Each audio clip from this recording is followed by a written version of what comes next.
Good evening, I'm Brian Reagan, and this is Tyler Kelly. And we are coming to you from Matthew 24 tonight with our Twilight talk, verses 32 through 36. And Tyler, if you don't mind reading those. Now learn this parable from the fig tree. When its branch has already become tender and put forth leaves, you know that summer is near. So you also, when you see all these things, know that it is near at the doors. Assuredly I say to you, this generation will by no means pass away till all these things take place.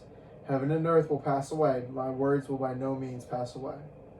But if of that day and hour no one knows, not even the angels of heaven, but my Father only.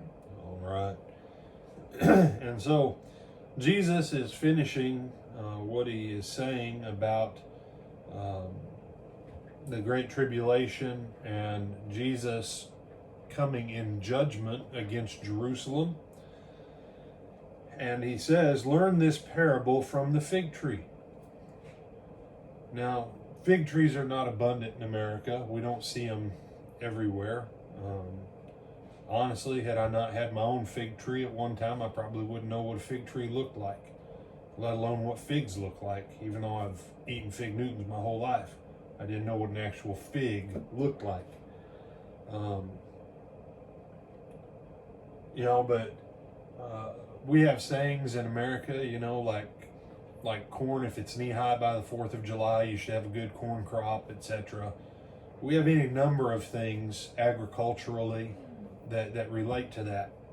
And so Jesus takes this example of something that they know, that when you see this, then you know that this is the next thing. And so verse 33 says, so you also, when you see all these things, know that it is near at the doors. Well, what's the it? Well, then you go back over to chapter 24, verse 15. Therefore, when you see the abomination spoken of by Daniel the prophet standing in the holy place, right, then let him, and he goes on, and he talks, and he continues on. That's the it. That's what kicks everything off. And, and so when you see these signs in heaven, when you see the Romans coming and setting their siege works and shutting down the city and clamping it off, know that it's near at the doors. When you start seeing this stuff, it's like, man, you better be going now, because you don't have a lot of time. And so Jesus goes on then, verse 34 says, assuredly I say to you, this generation will by no means pass away till all these things take place.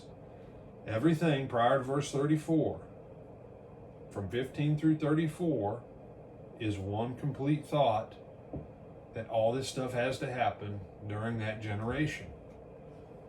Jesus spoke this in the 20s.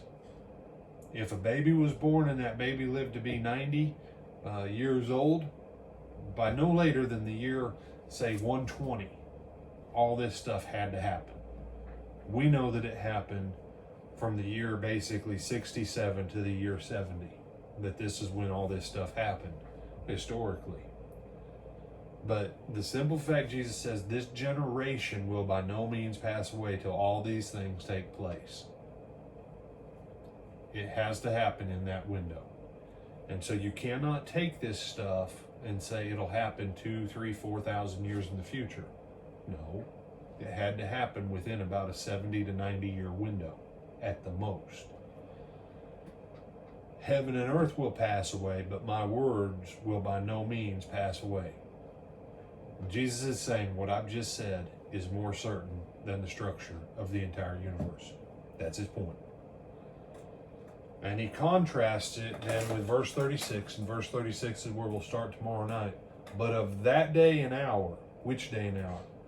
Well, that would be the day and hour of the end of the age. That was the third question. Verse 36 starts Jesus' answer to the third question that they asked. Do you have anything else on this passage, my brother? No, sir. All right, I'm Brian Reagan. This is Tyler Kelly. This is one of the shortest Twilight talks we've had in a while. Have a good night, y'all.